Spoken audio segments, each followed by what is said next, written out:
अच्छा जी, इस वीडियो में हम बात कर रहे हैं कि टाइम डिवीज़न थ्योरी क्या है और हम अगर इसको यूज़ करें तो हमें क्या फ़ायदा होगा। तो बेसिकली टाइम डिवीज़न का फ़ायदा ये है कि हम जो कैंडल्स देख रहे होते हैं उनको अगर हम बड़ी पिक्चर में देखें तो हमें साफ चीज़ें नज़र आ जाएंगी, और अगर हम उनको बहुत छोटे हिस्सों में डिवाइड कर देंगे तो रश बहुत ज़्यादा हो जाएगा। और मतलब जैसे आप जूसर से कोई चीज़ ग्राइंड कर दें ग्राइंडर से, और बहुत छोटे छोटे पार्ट्स उसके हो जाते हैं तो आप कंफ्यूज रहते हैं उसमें। तो टाइम डिवीज़न का फ़ायदा ये है कि हम छोटी चीज़ों को बड़ा कर सकते हैं और बड़ी को छोटी कर सकते हैं ताकि हमारे लिए आसानी हो। अब जैसे फ़र्ज़ करें 1 आवर की कैंडल है, इसको आप 4 हिस्सों में डिवाइड कर सकते हैं। कैसे कि 1 आवर को आप 15 मिनट की 4 कैंडल में डिवाइड कर दो। तो अगर आपको 15 मिनट की कैंडल्स चाहिए और आपने उसमें कुछ देखना है तो 15 मिनट में डिवाइड कर दें, नहीं तो 1 घंटे की कैंडल देखें, या आप इसी कैंडल को 20 मिनट वाली में डिवाइड कर सकते हैं, फिर आपके पास 3 कैंडल हो जाएंगी। अब इन सब बातों का फ़ायदा क्या है कि हमने अभी तक जो चीज़ें पढ़ी हुई है वो हम कनेक्ट कर रहे हैं एक दूसरे से ताकि हमें आसानी हो चीज़ें समझने में, और हमें एक कोई स्ट्रेट लाइन या रास्ता मिल जाए आसान सीधा सा कि हम उसको अलाइन कैसे करें चीज़ों को। तो हमने सबसे पहले पढ़ा हुआ था कि स्विंग क्या है और उसकी इम्पोर्टेंस क्या है, तो अगर आपने वो वीडियो नहीं देखी तो वो देखें। उसके बाद हमने एफवीजी पढ़ा हुआ था, फिर उसके बाद हमने लिक्विडिटी की बात की। अब अगर आपने वो वीडियो नहीं देखी तो जाके वो देखें। फिर हमने सेशंस की बात की, टाइम्स की बात की कि लिक्विडिटी कौन से हाइज और लोज पर होती है। कोई टाइम बेस्ड लिक्विडिटी होती है। अब टाइम बेस्ड लिक्विडिटी तो सारी ही है, जैसे मैंने अभी तक बताई हुई है कि प्रीवियस डे हाई लो। अब प्रीवियस डे मतलब एक टाइम है पिछले पूरे दिन का, उसके हाई लो एक टाइम है। अब आज के दिन के सेशन की लिक्विडिटी भी एक टाइम है।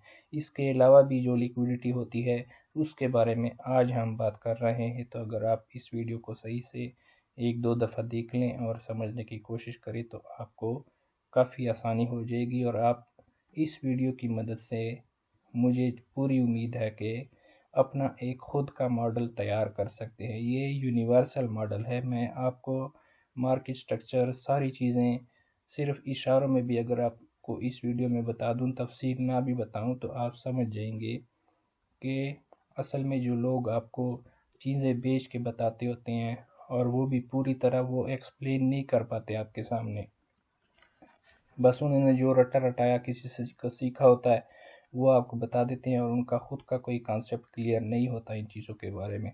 तो मैं आज आपका वो कॉन्सेप्ट क्लियर कर दूंगा कि मार्केट स्ट्रक्चर वगैरह कैसे बनता होता है, लिक्विडिटी क्या है, कहाँ पे है, किधर है, कैसे यूज़ करनी है। तो ये चीज़ें आज सारी इंशाल्लाह इस वीडियो से आपकी क्लियर हो जाएंगी।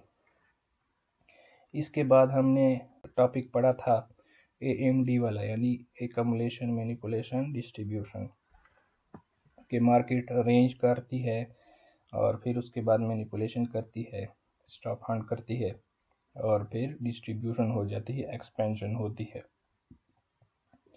तो अगर आपने वो वीडियो नहीं देखी तो वो जाके देखें, तो आपको सारी चीज़ें स्टेप बाय स्टेप समझ आने लग जाएंगी। इसके बाद हमने जब ये पीछे वाली चीज़ें सारी क्लियर कर दी, इसके बाद हमने एंट्री वाली टॉपिक पढ़ा है कि एंट्री कैसे बनानी होती है। तो अगर आपने वो नहीं देखी वीडियो तो वो जाके देखें। असल में जो एंट्री की वीडियो है वो तो उसमें तो मैंने स्पेसिफिकली सिर्फ टाइम फ्रेम बताए हुए कि 1 मिनट, 3 मिनट और 5 मिनट आप यूज़ कर सकते हैं एंट्री के लिए। लेकिन अगर आप पूरी मार्केट को समझना चाहते हैं कि मार्केट स्ट्रक्चर क्या है, लिक्विडिटी कैसे हंट होती है, और फिर हम ट्रेड कैसे ले सकते हैं, चाहे छोटा टाइम फ्रेम हो या बड़ा टाइम फ्रेम हो, आपने अपनी डायरेक्शन फाइंड करनी हो तो आप सिर्फ उस एंट्री वाली वीडियो से सारा कुछ क्लियर कर सकते हैं, चाहे बड़ा टाइम फ्रेम हो या छोटा टाइम फ्रेम हो। बस आपने उसमें से अपने काम की चीज़ें निकालनी है और मेहनत करनी है उसके ऊपर। पूरी मार्केट में चाहे जितने भी टाइम फ्रेम हो, वही चीज़ें काम करती हैं जो मैंने आपको एंट्री वाली वीडियो में बताई हुई हैं। इसके बाद आज हम टॉपिक पढ़ रहे हैं कि टाइम डिवीज़न थ्योरी क्या है, और अगर हमें ये लिक्विडिटी वाली जो बड़ी लिक्विडिटी होती है मंथली, वीकली और डेली सेशन की, अगर इसके ऊपर हमने ट्रेड नहीं करना और अपना कोई स्कैल्पिंग का या इंट्राडे कोई हमने मॉडल बनाना है खुद के लिए, तो वो हम इसकी मदद से कैसे बना सकते हैं, टाइम डिवीज़न थ्योरी के मदद से। तो सबसे पहले तो आपको मैं ये बात जहन में डलवाना चाह रहा हूँ कि आपके दिमाग में जितना भी अभी तक कचरा किसी ने भरा हुआ है, चाहे आपने पेड कोर्सेज किए हुए हैं या फ्री किए हुए हैं या यूट्यूब से बाकी वीडियोस देखी हुई है, वो सारा अपने दिमाग से निकालना है। क्योंकि अगर आप इन चीज़ों के पीछे अभी तक पड़े हुए हैं कि यार मुझे कोई ऐसा टू द पिप या टू द पॉइंट कोई लेवल मार्केट का समझ आ जाए या कोई मुझे बता दे कि वो मुझे पता चले और मैं हमेशा वहीं से बाय या सेल करता रहूं और फिर मेरा प्रॉफिट होता रहे, तो ऐसा लेवल मार्केट में एग्जिस्ट नहीं करता अभी तक, और ना किसी को पता है। और अगर आपको कोई ऐसा कह रहा है तो वो झूठ बोल रहा है आपसे, और आपके जेब के ऊपर उसकी नज़र है। मार्केट में अगर कोई सबसे सही लेवल है जिसको आप फाइंड करना चाहोगे, और मैं आपको बार बार उसी के ऊपर जोर दे रहा हूँ, जितनी भी वीडियोस अभी तक मैंने बनाई हुई हैं वो सिर्फ इन ही बेस के ऊपर बनाई हुई है। मैंने और कोई चीज़ आपके सामने मेंशन नहीं की कि यार यहाँ पे ये ऑर्डर ब्लॉक था, ये था, ये वो था, ये रिजेक्शन ब्लॉक था। मैं सिर्फ हाइज और लोज के ऊपर आपको बार बार जोर दे रहा हूँ कि आप इनको वॉच करें और इनके ऊपर अपनी ट्रेड फाइंड करें, क्योंकि ये ही सबसे सही तरीका है ट्रेड करने का मार्केट में, और सबसे सेफ तरीका है। बाकी कोई चीज़ें काम नहीं करती, सिर्फ यही काम करती है, हाइज और लोज, और इनको हंट करने के बाद मार्केट आपको ट्रेड देती है।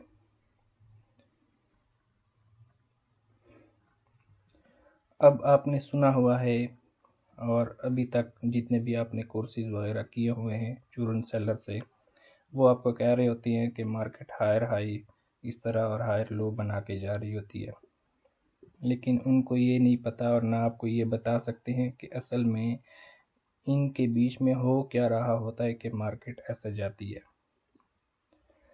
तो असल में जो ये एक्सपेंशन है, इस एक्सपेंशन में अगर ये एक फ़र्ज़ करें आप 1 आवर की एक्सपेंशन देख रहे हैं, तो मार्केट जो है इस एक्सपेंशन में 1 आवर से छोटे टाइम फ्रेम में यहाँ पे कोई स्विंग लोज बना के जा रही होती है, जैसे 5 मिनट, 1 मिनट, 3 मिनट, 15 मिनट, कोई भी हो सकता है छोटा टाइम फ्रेम।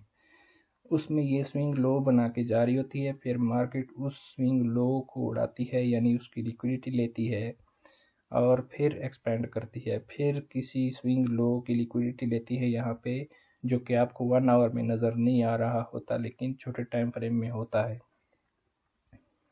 फिर मार्केट ऊपर जाती है, फिर लिक्विडिटी लेती है।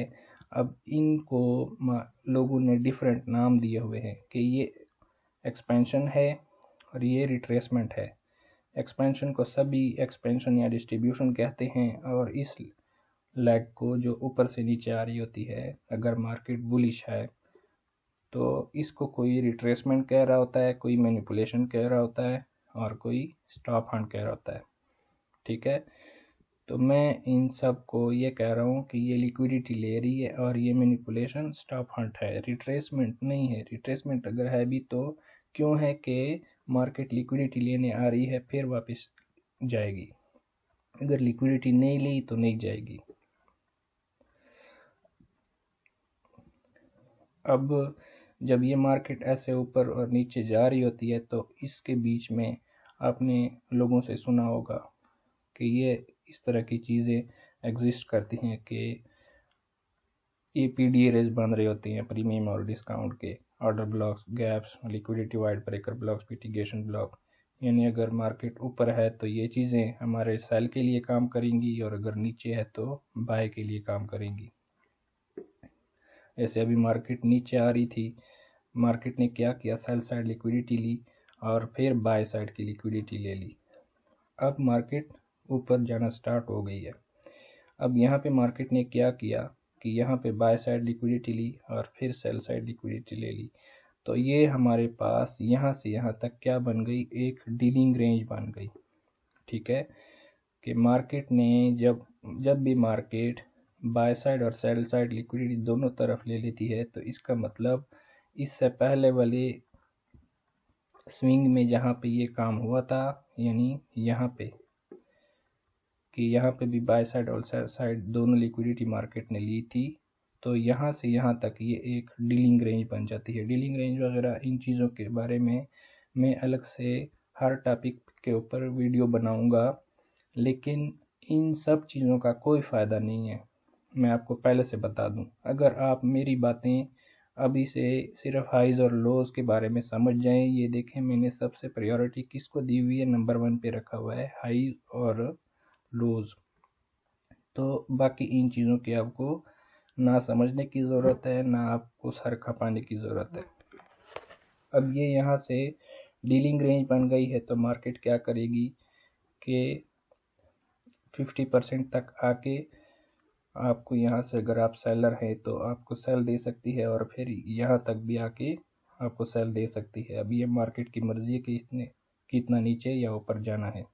तो इसके बीच में जो स्विंग बने हुए हैं, अब हम इसको कहते हैं कि ये इंटरनल रेंज लिक्विडिटी है,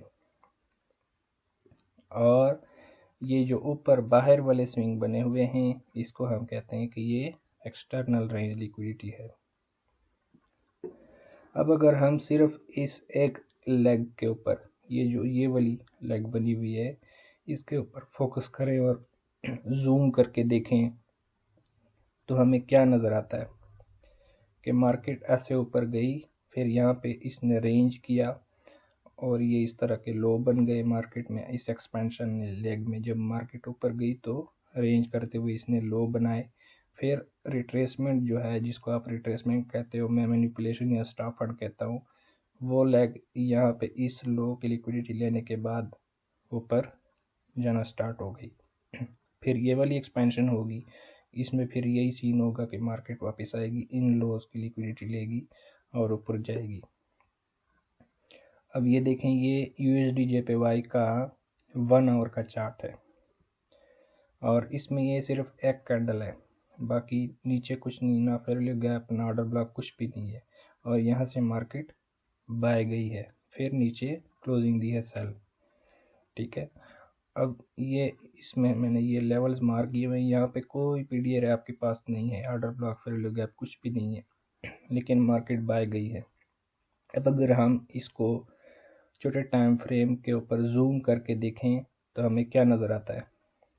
अब ये वही चार्ट है, वही कैंडल, और 30 मिनट की कैंडल है। हम थोड़ा थोड़ा नीचे जा रहे हैं, हम टाइम फ्रेम को डिवाइड कर रहे हैं टाइम डिवीजन थ्योरी के मुताबिक, कि हमें चीज़ें समझ आए कि मार्केट कैसे काम करती है। यहाँ पे मार्केट क्या कर रही है, इस एक कैंडल के लो की लिक्विडिटी ले रही है। अब यहाँ पे इसने गैप भी बनाया हुआ है, लेकिन इस लो की लिक्विडिटी नहीं ली, और यहाँ से मार्केट बाय गई है, और इस कैंडल का हाई इसने स्टॉप हंड किया हुआ, यानी लिक्विडिटी ली है इसकी।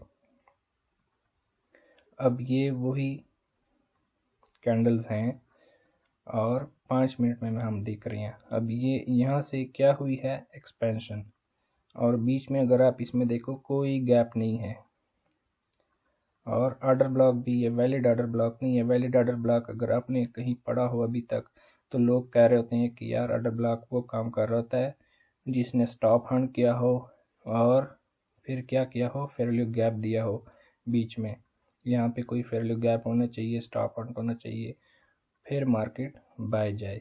लेकिन अगर आप इस टाइम फ्रेम में देखें M5 में, तो मार्केट क्या कर रही है, कोई गैप नहीं, फिर भी मार्केट यहाँ से बुलिश और हाई को लिक्विडेट किया है। तो यहाँ पे क्या कर रही है असल में मार्केट, ये लो बनाए हैं, इनकी लिक्विडिटी ली है, और ये लोज कैसे हैं, इसमें कोई भी कैंडल दूसरे की लिक्विडिटी नहीं ले रही। तो यहाँ पे लिक्विडिटी पेंडिंग है, कोई ऑर्डर ब्लॉक नहीं, कोई फेयर वैल्यू गैप नहीं, लेकिन फिर भी मार्केट बाय जा रही है। क्यों कि ये लिक्विडिटी ली है मार्केट ने, और इन कैंडल्स की जहाँ तक पॉसिबल था मार्केट ने लिक्विडिटी ली है। अब हम अगर इस टाइम फ्रेम को और मज़ीद छोटा करके देखें तो हमें और पिक्चर क्लियर हो जाएगी, फिर वो डीलिंग रेंज बन जाएगी यहाँ पे। अब ये डीलिंग रेंज कैसे है कि ये वाला लो था, इसने इन लोज की लिक्विडिटी ली और फिर बाय जाने लगी, फिर ऐसा कोई बीच में लो नहीं था जिसने दूसरे की लिक्विडिटी ली हो। फिर यहाँ से मार्केट ने ये बाय साइड की लिक्विडिटी ली, सेल साइड की, मतलब यहाँ से यहाँ तक क्या बन गया, अब डीलिंग रेंज। अब जब डीलिंग रेंज बन गया तो मार्केट क्या कर सकती है, इस डीलिंग रेंज के 50% से नीचे कहीं से भी आपको बाय जाते हुए नज़र आ सकती है। अब ये क्या कर रही है मार्केट, इन लोज की लिक्विडिटी, ये ट्रेंड लाइन लिक्विडिटी, और फिर बाय, और यहाँ पे कोई गैप वगैरह कुछ भी नहीं है, ठीक है, ये एक रेंज हुई है। तो मार्केट असल में क्या कर रही है, expansion, liquidity hunting, stop losses, और फिर एक्सपेंशन। अब ये छोटे टाइम फ्रेम में आपको ये ऐसे नज़र आ रहा है, लेकिन बड़े टाइम फ्रेम में आपको क्या नज़र आ रहा था, वहाँ पे सिर्फ एक दो कैंडल्स थी। अब वापस जाके देखें आप, ये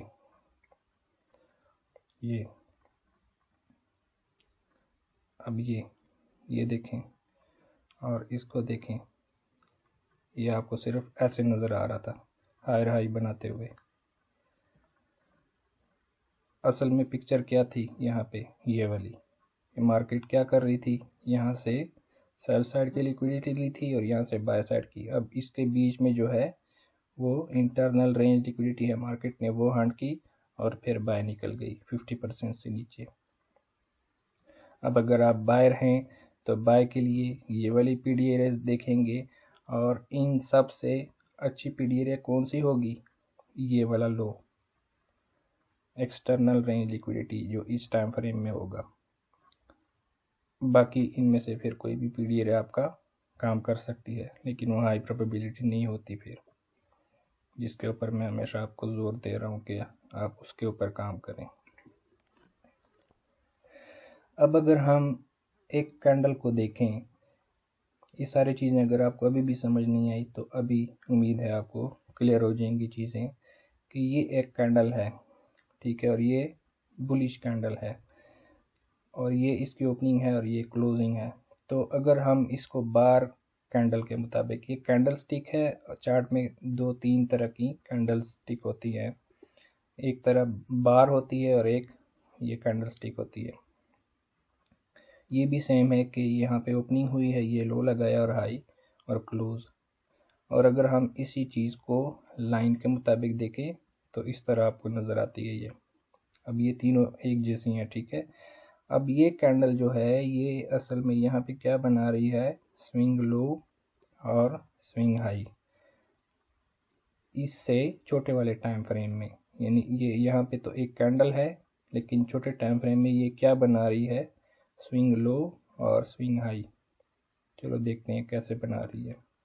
हम इसको डिवाइड करते हैं डिफरेंट टाइम फ्रेम में। अब अगर यहाँ पे हम देखें कि ये एक डेली की कैंडल है और हम इसको 4 कैंडल में डिवाइड करें, 6 घंटे की कैंडल हो, अगर उसमें 4 कैंडल होंगी और 6 घंटे की होंगी तो 6 4 24, और ये एक दिन की कैंडल हो जाएगी। या फिर अगर आप इसी कैंडल को 4 आवर की 6 कैंडल में डिवाइड करना चाहें तो भी डिवाइड कर सकते हैं।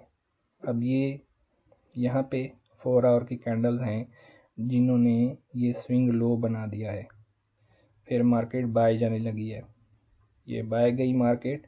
अब जब क्लोजिंग हो रही है कैंडल की तो स्विंग हाई बना दिया है यहाँ पे, और मार्केट क्लोज हो गई यहाँ पे। अब यहाँ पे ये कितनी कैंडल है, 6 कैंडल 4 आवर की, 1 2 3 4 5 6, ठीक है। अब हम अगर पीछे में हमने जो डिवाइड की है कैंडल डेली की, वो 4 घंटे में डिवाइड की। अगर हम उससे ज़्यादा और नीचे मज़ीद जाएं तो कितने स्विंग हमारे पास बन सकते हैं। जैसे यहाँ पे हमारे पास सिर्फ एक ही स्विंग बन गया, यहाँ पे स्विंग लो और स्विंग हाई इस तरह। तो अगर हम मज़ीद इसको कितने हिस्से में डिवाइड करें तो कितने स्विंग बन सकते हैं हमारे पास, और उनके फिर हम नाम क्या दे सकते हैं। तो ये वही एक कैंडल है डेली की, या कोई भी हो सकती है, आप कोई भी टाइम फ्रेम की कैंडल डिवाइड कर सकते हैं, कितने भी स्विंग में डिवाइड कर सकते हैं। अब ये अगर सिर्फ एक स्विंग और स्विंग हाई लो में आप डिवाइड करें तो इसको हम कहते हैं कि ये एक short term high short term लो है, ठीक है। और अगर आप इनको इस तरह के स्विंग में डिवाइड करें कि 3 स्विंग बन जाए, जो कि एक स्विंग पीछे 2 स्विंग से यानी लेफ्ट और राइट से नीचे हो, तो इसको हम कहेंगे कि ये इंटरमीडिएट टर्म लो है। इसी तरह अगर एक स्विंग हाई इन 2 हाई से ऊपर हो तो इसको हम कहेंगे कि ये इंटरमीडिएट टर्म हाई है। और इसी तरह अगर आप इसको मज़ीद इसी कैंडल को किसी और छोटे टाइम फ्रेम में डिवाइड करें तो आपके पास क्या बन जाएगा, ऐसा स्विंग लो जिसके लेफ्ट और राइट दोनों तरफ इंटरमीडिएट टर्म लो हो, तो इसको हम कहेंगे कि ये क्या है, लॉन्ग टर्म लो। इसी तरह अगर ऐसा स्विंग हाई है जिसके दोनों तरफ क्या है, इंटरमीडिएट टर्म हाई, तो इस हाई को हम कहेंगे कि ये लॉन्ग टर्म हाई है। यानी आप छोटे टाइम फ्रेम में इसको डिवाइड करते जा रहे हो। अब हम देखते हैं कि ये एक डेली की कैंडल है गोल्ड की, ठीक है। ये इसका लो है, ये इसका हाई। अब ये हम कैंडल स्टिक के फॉर्म में देख रहे हैं। तो सेम कैंडल अगर हम बार चार्ट के मुताबिक देखें तो ये यहाँ से हमें नज़र आ रही है, ठीक है। यहाँ पे ओपन हुई, ये लो लगाया और ये हाई, और यहाँ पे क्लोज हुई। अब ये वही कैंडल है, ये लो ये हाई, इसको हमने 4 आवर में डिवाइड किया हुआ है, यानी इतनी कैंडल में।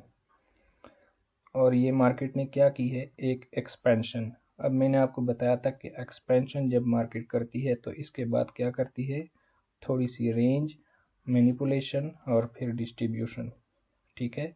तो यहाँ पे क्या हुई है, ये रेंज, ये मैनिपुलेशन और फिर distribution, expansion, range, manipulation, distribution. अब ये वही चार्ट है और बार चार्ट के मुताबिक है, ठीक है। अब ये हम सिर्फ डेली की कैंडल 4 आवर में देख रहे हैं। अब हम देखते हैं कि कोई एक कैंडल है जो इस तरह जा रही है, ओपन लो हाई क्लोज, ठीक है। और इसी तरह फिर दूसरी कैंडल, कई कैंडल इस तरह बनी हुई है। तो इससे हमें ये समझ आता है कि ये तो यहाँ पे मार्केट स्ट्रक्चर जो प्राइस एक्शन वाले या लोग पढ़ा रहे होते हैं, असल में इन्होंने प्राइस एक्शन या कोई भी स्ट्रक्चर कहाँ से निकाला है, इससे निकाला है, इन हाइज और लोज से और ओपन क्लोज से, ठीक है। और फिर ये बाकी चीज़ें कैसे निकली है वो भी इन्हीं के दरमियान से निकली हैं कि यहाँ पे वो ऑर्डर ब्लॉक बना देते हैं, ये फेलियर गैप बन गया है, और फिर बिल्कुल जब नीचे लो जो वीक होती है वो उसको हम रिजेक्शन ब्लॉक कहते हैं, और फिर लो हो जाता है जैसे ये स्विंग लो, ठीक है। अब ये एक बड़े टाइम फ्रेम की कैंडल्स हैं जो कि किसी छोटे टाइम फ्रेम में हमें ऐसे नज़र आ सकती हैं, और इनका मार्केट स्ट्रक्चर ऐसे बन जाता होता है। अब अगर सेम कैंडल है लेकिन यहाँ पे क्या कर रही है, एक कैंडल पिछली कैंडल के लो की लिक्विडिटी ले रही है, फिर हमें छोटे टाइम फ्रेम में ये कैसे नज़र आएगी कि ये एक यहाँ पे स्विंग लो था, मार्केट ने इसकी लिक्विडिटी ली और फिर मार्केट ऊपर चली गई, ठीक है। अब हम यहाँ पे चूंकि लिक्विडिटी क्लियर हो गई है तो हम इसको कहते हैं कि ये हाई रेजिस्टेंस है, और यहाँ पे लिक्विडिटी क्लियर हो गई।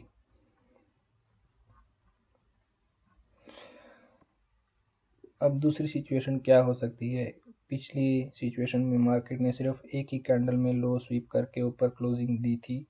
यहाँ पे क्या हो रहा है कि मार्केट बाकायदा रेड कैंडल बना के आ रही है, नीचे हायर हाई बना रही थी, फिर यहाँ पे क्या बनाया, फेलियर स्विंग, यानी इस कैंडल का हाई फेलियर स्विंग बना गया। ये ओपन हुई, हाई लो क्लोज, ये वाली कैंडल, फिर इसके बाद ये वाली कैंडल ओपन हुई यहाँ पे और ये हाई बनाया यहाँ पे और ये लो और क्लोज, ठीक है। अब उसके बाद मार्केट ने क्या किया, इस कैंडल की लिक्विडिटी ली और फिर ऊपर जाके क्लोज हो गई और इस कैंडल के हाई से ऊपर चली गई और फिर मार्केट ने इस हाई को भी वायलेट कर दिया और ऊपर क्लोजिंग दे दी। अब यहाँ पे ये लिक्विडिटी थी, मार्केट ने फेलियर स्विंग की। मैंने आपको बताया कि अगर एक स्विंग हो तो मतलब 1 करोड़, और अगर 2 स्विंग हो एक ही जगह पे तो 2 करोड़। ऐसे आप समझ सकते हो कि एक स्विंग होगा तो उसके ऊपर कम लिक्विडिटी 2 होंगे तो ज़्यादा लिक्विडिटी 3 होंगे, तो और ज़्यादा लिक्विडिटी, जितने स्विंग हाई होंगे और लो होंगे एक ही जगह पर उतनी ज़्यादा लिक्विडिटी होगी वहाँ पे। तो मार्केट ने इनकी लिक्विडिटी ली और ऊपर चली गई। अब मार्केट ने यहाँ पे क्या किया है, मैंने आपको वो प्रीमियम और डिस्काउंट वाला दिखाया था, उधर डीलिंग रेंज वाला, ये इंटरनल रेंज की लिक्विडिटी मार्केट ने हंट की, इन लोज की लिक्विडिटी ले गई मार्केट और यहाँ पे भी लो थे और फिर ऊपर चली गई, ठीक है, इन हाइस के ऊपर। तो इसको हम अगर AMD वाली वीडियो की नज़र से देखें जो मैंने आपको बताई थी कि ये मार्केट ने यहाँ पे क्या किया, रेंज इतने सारे स्विंग एक जगह पे बनाए हुए हैं और ये एक्युमुलेशन हो गई, ये मैनिपुलेशन हो गई और ये डिस्ट्रीब्यूशन हो गई। इसको हम पावर ऑफ 3 भी कहते हैं। अब भी अगर आप सोच रहे हो कि यार ये तो ये नहीं बता रहा कि मैं बाय कहाँ से करूँ, सेल कहाँ से करूँ, तो मैं कब से आपको वही बता रहा हूँ कि आपने लोज के नीचे बाय करना है और हाइज के ऊपर सेल करना है। अब ये यहाँ पे क्या हुआ है कि मार्केट ने एक तो ये वाली रेंज है, ठीक है, जो यहाँ पे मैनिपुलेशन करके फिर डिस्ट्रीब्यूशन की है और बाय गई है मार्केट, लेकिन एक यहाँ पे छोटे टाइम फ्रेम में और रेंज होगी जिसकी मार्केट ने फिर क्या किया है, लिक्विडिटी दी है और बाय गई है। और फिर आपको यहाँ पे लग रहा था कि मार्केट क्या कर रही है, इस वैल्यू गैप में आ रही है और फिर बाय जा रही है। भाई अगर मार्केट ने इस वैल्यू गैप से बाय इतना ऊपर जाना ही था तो पहली दफ़ा जब यहाँ पे आई है तभी चली जाती ना, ये वापस दोबारा यहाँ पे आने की क्या ज़रूरत थी, जो इस लो को लिक्विडिटी दी है और फिर बाय गई है। तो इसका मतलब है कि मार्केट असल में इस वैल्यू गैप से नहीं जा रही, इन लोज की लिक्विडिटी लेके जा रही है। यहाँ पे कितने लो हैं, 1 2 3, जिनकी लिक्विडिटी क्या है, पेंडिंग है। तो मार्केट इन लोज की लिक्विडिटी ले रही है और फिर बाय जा रही है। अब वही प्राइस एक्शन हम 1 आवर के टाइम फ्रेम में देख रहे हैं उसी दिन का। अब यहाँ पे क्या है, ये एक रेंज है, मार्केट ने रेंज एक्सपेंशन दी, फिर रेंज, फिर मैनिपुलेशन और फिर डिस्ट्रीब्यूशन। अब ये एक और रेंज है, ठीक है, इक्वल हाइज और इक्वल लोज, ठीक है। पहले हाई की लिक्विडिटी ली यहाँ पे हाइज की, फिर उनको यहाँ पे सेट ऑफ किया है और फिर यहाँ पे लोज की लिक्विडिटी ली और फिर बाय गई है। अब ये एक रेंज, मैनिपुलेशन और डिस्ट्रीब्यूशन। और फिर आपको लग रहा होता है कि यार यहाँ पे ये फेयर वैल्यू गैप था, फेयर वैल्यू गैप था, ठीक है, लेकिन जब एक दफ़ा मार्केट इस गैप में आई तो यहीं से फ़ौरन बाय निकल जाना चाहिए था। इस लो या इन लोज की लिक्विडिटी लेने की क्या ज़रूरत थी। तो मैं आपसे इसीलिए कह रहा हूँ कि आप सिर्फ हाइज और लोज को देखें, order blocks, fair value gap, ये चीज़ें छोड़ें, इनके पीछे मत भागें। ये बहुत आसान पैटर्न है मार्केट में फाइंड करना हाइज और लोज को। और अगर आपके पास रेंज हो रही है तो आप रेडी हो जाएं कि मार्केट अभी कुछ करने वाली है। अब ये हम अगर यहाँ से देखें तो मार्केट ने क्या किया है, बाय साइड की लिक्विडिटी, सेल साइड की लिक्विडिटी, और फिर ये मार्केट एक डीलिंग रेंज बना रही है, कोई हाई दूसरे को नहीं ले रहा। फिर यहाँ से बाय साइड और सेल साइड मार्केट ने ली, तो इसका मतलब अब हम प्रीमियम और डिस्काउंट इसके मुताबिक देख सकते हैं। तो यहाँ पे लिक्विडिटी कहाँ पे पेंडिंग है। अब अगर कुछ लोग यहाँ पे इसको देखेंगे तो उनको लगेगा कि ये तो बाय की कैंडल है और ये मार्केट ने इन हाइज को लिक्विडेट किया है और ये फेयर वैल्यू गैप भी दिया है। तो अब इस ऑर्डर ब्लॉक से मार्केट को सेल आना चाहिए इन लोज की तरफ। लेकिन असल में मार्केट क्या कर रही है, ये ऑर्डर ब्लॉक कहाँ पे है, तकरीबन इसके 50% के पास है। तो हमें मार्केट को क्या चाहिए, अब लाजमी तो नहीं कि 50% से मार्केट आ जाए, कभी 50% से नीचे भी चले जाती है और कभी ऊपर भी। जैसे यहाँ पे ये 50% से ऊपर निकली है, ऊपर यहाँ पे नहीं आई, ऐसे यहाँ पे 50% से ऊपर गई है और तब सेल थोड़ा सा आई है। तो ये लाजमी नहीं है कि आपके 50% के रेंज में आएगी। मार्केट को जहाँ भी ज़्यादा लिक्विडिटी मिलेगी वो वहीं से पलटेगी। अब यहाँ पे लिक्विडिटी कहाँ पे है ज़्यादा, ऑर्डर ब्लॉक ने तो काम नहीं किया, क्योंकि मैंने आपको बताया कि ऑर्डर ब्लॉक देखना ही नहीं है, हाइज और लोज को देखना है। यहाँ पे लिक्विडिटी कहाँ पे, ये ट्रेंड लाइन लिक्विडिटी 3 हाइज, तो इनके ऊपर लिक्विडिटी है, तब आप थोड़ा सा सेल देख सकते हैं और ये मार्केट ने आपको थोड़ा सा सेल दी भी है। उसके बाद अब अगर मार्केट की आपको समझ आ रही हो तो यहाँ से एक क्या बन रही है, डीलिंग रेंज, ठीक है, छोटे टाइम फ्रेम में भी बनी हुई है। यहाँ पे नहीं बनी लेकिन छोटे टाइम फ्रेम में बनी हुई है और ये एरिया हमने पहले ही मार्क किया था, मैं आपको लास्ट में दिखा भी दूंगा कि यहाँ से हमने बाय करनी है। अब ये इंटरनल रेंज लिक्विडिटी, यहाँ से यहाँ तक जितने भी लोज होंगे वो इंटरनल रेंज लिक्विडिटी। अब ये वही चार्ट और प्राइस एक्शन है 15 मिनट में। अब अगर आप देखें यहाँ पे तो इस टाइम फ्रेम में कोई लो नहीं था, सिर्फ ये एक लो था, स्विंग लो, ठीक है, इस प्राइस एक्शन में। फिर H1 में क्या हो गया कि ये एक लो यहाँ पे आ गया, एक ये और ये, ठीक है। अब हम डिवाइड कर रहे हैं चीज़ों को। फिर यहाँ पे क्या हुआ, इतने सारे लोज। अब हमने बात की कि जितना हम छोटे टाइम फ्रेम में जाएंगे उतने हमारे पास क्या होंगे, स्विंग ज़्यादा होती जाएंगे।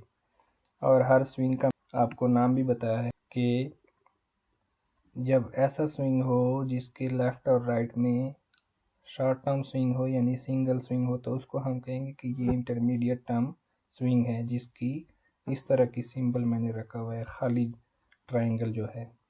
जैसे ये स्विंग हाई है, इसके दोनों तरफ इंटरमीडिएट टर्म स्विंग हाई अगर हैं तो इसका मतलब ये सॉलिड वाला ट्रायंगल मैंने रखा हुआ है।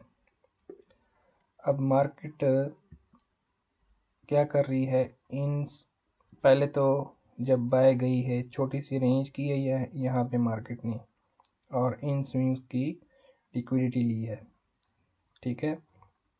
फिर ये डिस्ट्रीब्यूशन हुई है, तो पहले आपकी यहाँ पे बाय लोज के नीचे बाय हो सकती थी। अब यहाँ पे आप देखें, अगर मार्केट ने फेयर वैल्यू गैप से जाना होता तो गैप तो यहाँ पे था, और अगर ऑर्डर ब्लॉक से जाना होता तो ऑर्डर ब्लॉक यहाँ पे था। लेकिन मार्केट कहाँ से गई है, लोज के नीचे से, तो आपने लो के नीचे फाइंड करनी है अपनी बाय और हाइस के ऊपर सेल फाइंड करनी है। इसी तरह फिर यहाँ पे इसके बाद मार्केट ने क्या बनाए, अब अगर आप इसको ऑर्डर ब्लॉक कहते हो कि ये मार्केट में हाई प्रोबेबिलिटी ऑर्डर ब्लॉक है, इसने लोज की लिक्विडिटी ली है और फिर स्ट्रक्चर ब्रेक किया है। मार्केट क्या कर रही है, आपका टारगेट हिट करने में कितना टाइम लगा रही है, ये देखें ज़रा, इतनी रेंज करके, इतना जलील करके आपको फिर टारगेट दिया है। फिर अगर आप ज़्यादा सोच रहे थे टारगेट का, मार्केट ने आपको निकाला और फिर गई। तो मार्केट कहाँ से जा रही है, ऑर्डर ब्लॉक के नीचे से लोज को हंट करके। अब अगर कुछ प्राइस एक्शन वाले यहाँ पे होंगे, वो यहाँ पे हायर हाई और फिर MSS इसको कहेंगे और फिर यहाँ पे मार्केट जा रही होगी। इस यहाँ पे मार्केट ने पता नहीं कितने MSS किए होंगे, हर किसी के मुताबिक, कोई फ्लिप कर रहा होगा, कोई चोच कर रहा होगा, कोई MSS कर रहा होगा। लेकिन असल में अगर आपको इन चीज़ों का पता है कि मार्केट क्या करती है, एक्युमुलेशन, मैनिपुलेशन, डिस्ट्रीब्यूशन। अब ये यहाँ पे थी, और ये एक बड़े टाइम फ्रेम की एक्यूमुलेशन, ये मैनिपुलेशन और डिस्ट्रीब्यूशन, ये सेम चीज़। अब ये है हमारे पास इंटरमीडिएट टर्म लो, ये शॉर्ट टर्म लो, ठीक है, और ये लॉन्ग टर्म लो। ये स्विंग हमारे पास जितने ज़्यादा होते जाएंगे, हमारे पास उतनी लिक्विडिटी ज़्यादा होती जाएगी। अब कुछ स्विंग जिनको हम समझते हैं कि वो हाई रेजिस्टेंस होते हैं, जो कि पीछे वाली लिक्विडिटी ले के बन रहे होते हैं, और उनको मार्केट की लिक्विडिटी नहीं लेनी चाहिए। लेकिन अगर हम छोटे टाइम फ्रेम में वापस जाएं तो हमारे पास तो वो स्विंग भी एक क्या है, सिंपल स्विंग लो है। तो मार्केट हमेशा क्या करती है, लिक्विडिटी लेके ही जाती होती है।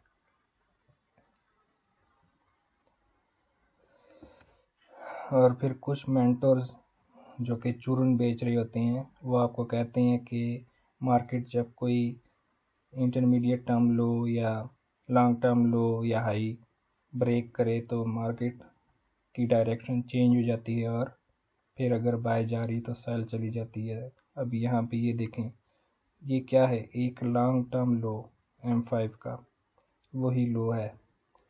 M5 में क्या है, ये इंटरमीडिएट टर्म लो, और ये लॉन्ग टर्म लो हो गया। मार्केट ने इसकी लिक्विडिटी ली, यानी उन लोगों के मुताबिक MSS हो गया, और फिर बाय चली गई। अब ये वही चार्ट है, ये जो प्रीवियस वीक जब ओपन नहीं हुआ था, ये मेरी तब की एनालिसिस है। यहाँ पे मार्केट क्या कर रही है, ये बाय साइड लिक्विडिटी जमा कर रही है स्विंग हाई बना के, ठीक है। फेलियर स्विंग बना हुआ है, कैसे, यहाँ पे मैंने आपको पीछे दिखाया है। आपको वीडियो ये 2-3 दफ़ा देखनी होगी, सारी बातें आपको तब समझ आएगी। मार्केट ने क्या किया है, यहाँ पे फेलियर स्विंग बनाया है, फिर क्या किया है, लिक्विडिटी ली है इन स्विंग्स की, फिर हाई के ऊपर गई है, इनकी लिक्विडिटी ली है। अब मार्केट वहाँ पे मज़ीद डिस्प्लेसमेंट नहीं कर पाई, इसी रेंज में क्लोज हो गई। तो अब नेक्स्ट डे के लिए लिक्विडिटी कहाँ पे है, इन लोज के नीचे। क्यों, ये रिलेटिव इक्वल लोज बना रही है यहाँ पे, ठीक है।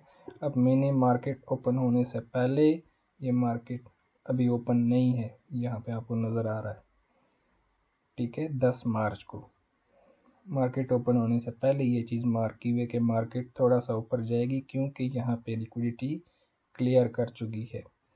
फिर इन लोज को टारगेट करेगी, फिर ये लो है, फिर स्टेप बाय स्टेप आपको लो हैंगिंग फ्रूट माइकल साहब कहते हैं, कि जो आम या सेब या अमरूद आपको करीब नज़र आ रहा है और जिसको आप खा सकते हो जल्दी से पकड़ के, पहले आपने वो लेना है।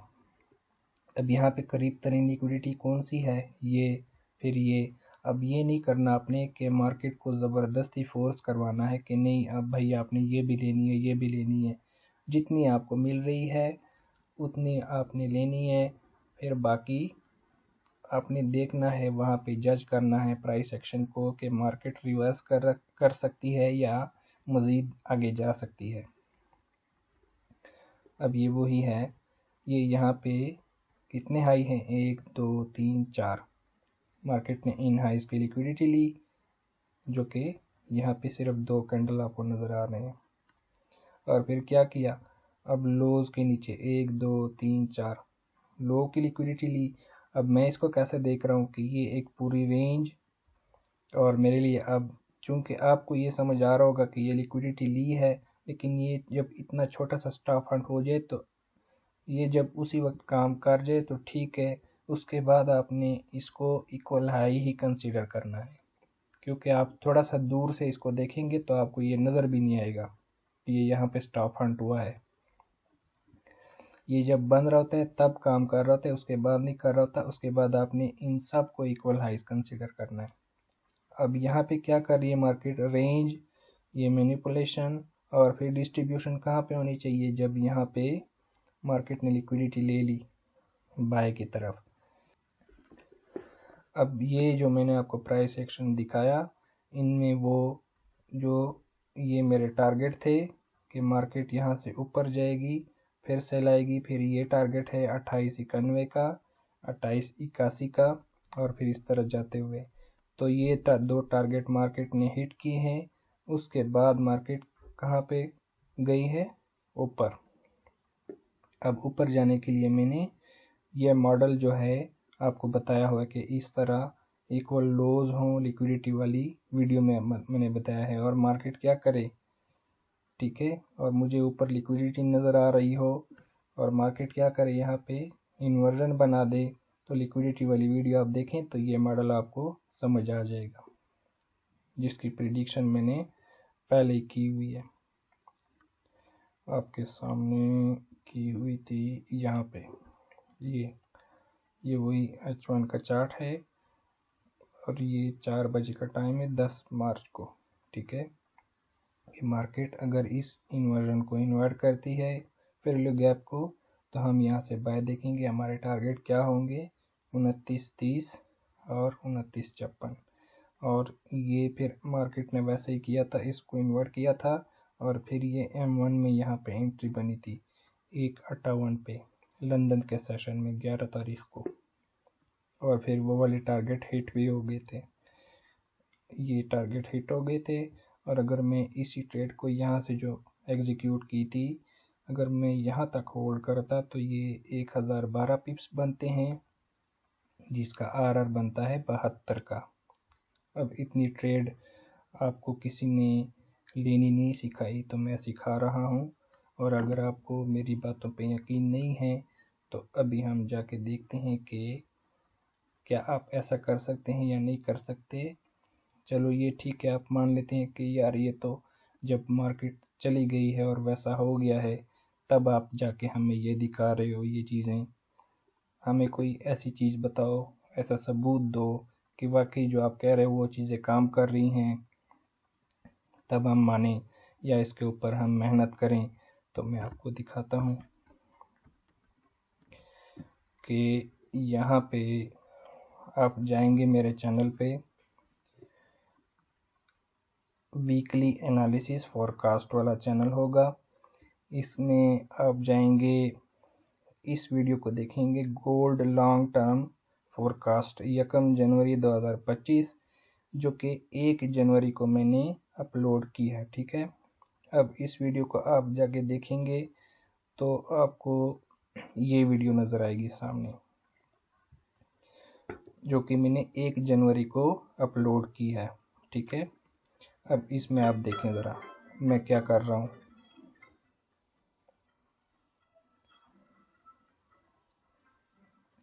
ये मैं मंथली के लिहाज से एनालिसिस कर रहा हूँ इसमें, कि मंथली में मैं इसको ऐसे देख रहा हूँ। हर टाइम फ्रेम में मैंने अलग एनालिसिस की हुई है, और अभी मार्केट स्टार्ट नहीं हुई और मैं एनालिसिस कर रहा हूँ। आप वीडियो की अपलोडिंग डेट से पहले आप देखें कि जब मार्केट ओपन नहीं हुई थी तब मैंने अपलोड की थी ये, यानी किस डेट को मैंने अपलोड की है वो आपको यहाँ से पता चल जाएगा पीछे देख के, और चार्ट के साथ भी आप क्रॉस चेक कर लें कि मार्केट ओपन नहीं हुई थी और मैंने ये वीडियो डाली हुई थी। इस तरह की कई वीडियो मैंने डाली हुई हैं, तो आप सारी जाके क्रॉस चेक कर सकते हैं कि आप वाकई इस तरह काम कर सकते हैं या नहीं कर सकते। ये मंथली की एनालिसिस हो गई। अब वीकली में हम देख रहे हैं कि वीकली में क्या हो सकता है। नीचे देखें, टाइम और डेट भी देखें, और कैंडल अभी नहीं बनी हुई, और मैं आपको बता रहा हूँ कि मैं क्या क्या इसमें देख रहा हूँ कि मार्केट कहाँ तक जा सकती है। कि ये कैंडल यहाँ पे ओपन होगी नेक्स्ट वीक वाली, और फिर ऊपर जा सकती है मार्केट। अब ये डेली का टाइम फ्रेम है, डेली में मैं ये मार्क कर रहा हूँ कि यहाँ तक मार्केट जा सकती है। अब ये मार्केट ओपन होने से पहले भी है, और ये जो वीडियो मैंने अपलोड की है वो भी मार्केट ओपन होने से पहले मैंने अपलोड की है। अपलोडिंग डेट देख लेना आप। मार्केट ये ओपन होके नीचे जाएगी, फिर ऊपर जाएगी। पहला टारगेट ये हो सकता है, दूसरा पैरेलल गैप तक, और ये H4 तक मैंने बताया हुआ है आपको। ये फेयरवैल्यू गैप, मार्केट ओपन होगी और ऊपर जाएगी। अब ये आपने क्रॉस चेक करना है वहाँ पे। ये एक वीडियो हो गई आपके पास।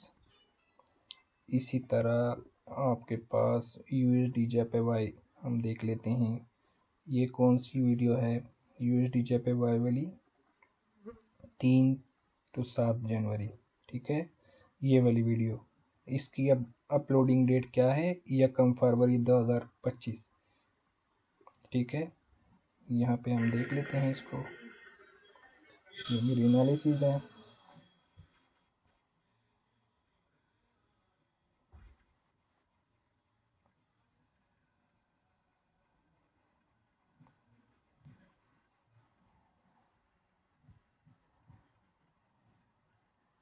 मार्केट अगर ऐसा कुछ काम करती है तो हम बाय देखेंगे।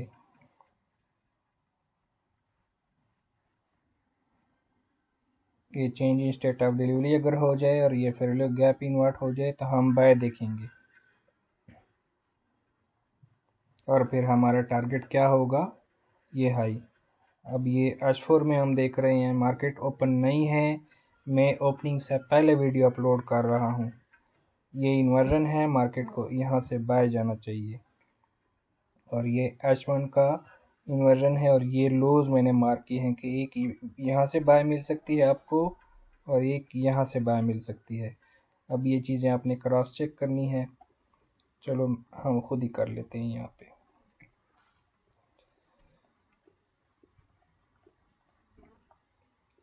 ये हम जाते हैं डेली में।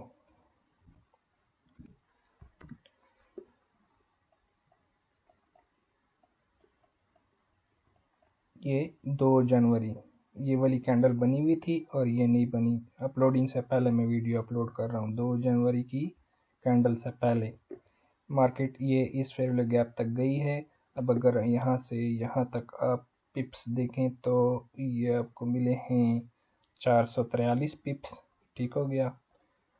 और फिर यहीं से मैंने आपको सेल भी बताया था पहले से वीडियो में, और सेल मैंने लो तक बताया था लेकिन लो तक नहीं गई, वो भी मैं आपको दिखा दूंगा क्यों नहीं गई। ये यहाँ से आपको 500 पिप मिले हैं और ये मार्केट होने से पहले मैंने आपको बताए हैं। इस तरह काफ़ी दफ़ा आपको और भी वीडियोस मिल जाएंगी। तो अब मैंने आपको स्विंग वाली लिक्विडिटी, जो स्विंग वाली वीडियो थी, मैंने आपको बताया शुरू में कि सारी वीडियोस कनेक्टेड है, आपने सारी देखनी है।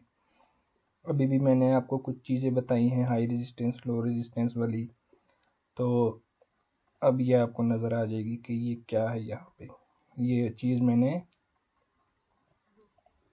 स्विंग वाली वीडियो में आपको बताई थी, ठीक है, कि आपने मार्केट को कैसे देखना है। इसीलिए मार्केट मज़ीद सेल नहीं आई थी। अब वो आप जाके देखेंगे तो आपको समझ लग जाएगी।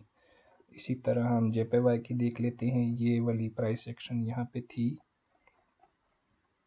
3 फरवरी को, ठीक है।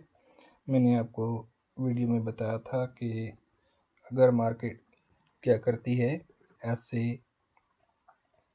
यहाँ से जाके ऊपर क्लोज करती है तो हम बाय देखेंगे, और इस फेयरवैल्यू गैप को भी इन्वर्ट करती है तो लंबी बाय हमारी हो सकती है इन हाइज की तरफ। लेकिन मार्केट ने क्या किया, वो तो नहीं किया, लेकिन H4 वाला और H1 वाला जो टारगेट हमारा था वो हमारा हिट हो गया था। और उसी तरह हुआ था जिस तरह मैंने आपको दिखाया था कि मार्केट में कैंडल ओपन होगी और इस इन्वर्जन में मार्केट आएगी और फिर बाय जाएगी। तो ये कैंडल ओपन हुई और बाय गई। फिर ये लिक्विडिटी मैंने मार्क की थी और H1 में मैंने आपको दिखाया था कि मार्केट क्या करेगी, इस इन्वर्जन से भी बाय जा सकती है।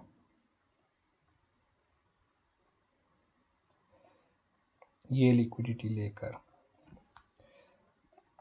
तो यहाँ से भी आपको बाय मिली है और यहाँ से भी आपको बाय मिली है। उसके बाद मार्केट रिवर्स हुई है। वो वाला काम नहीं किया इसने कि डेली में change in state of delivery करती। अब ये सारी चीज़ें मैंने आपको अभी तक की सारी वीडियोस में कहीं ना कहीं कुछ ना कुछ इम्पोर्टेंट बताया हुआ है। मैंने एक चीज़ भी नहीं छुपाई, ना आपको इनके अलावा कोई चीज़ें जानने की ज़रूरत है, ना समझने की ज़रूरत है। यही चीज़ें आपके लिए बहुत काफ़ी हैं, काफ़ी से भी ज़्यादा है अगर आप इनके ऊपर वर्क करेंगे और मेहनत करेंगे। तो आज के लिए यही काफ़ी है, फिर देखते हैं। अब इसके बाद जो चीज़ें आप जानना चाह रहे हो, जो कि मुझे फ़जूल लगती हैं, ऑर्डर ब्लॉक्स वगैरह ये चीज़ें, ठीक है, मार्केट स्ट्रक्चर वगैरह, जिसका आपको इंतज़ार हो शायद, वो फिर बताऊंगा, लेकिन उनका कोई फ़ायदा नहीं है। अगर आप इनके ऊपर काम करेंगे जो मैं अभी आपको बता रहा हूँ, तो ये आपके लिए एनफ से भी ज़्यादा है।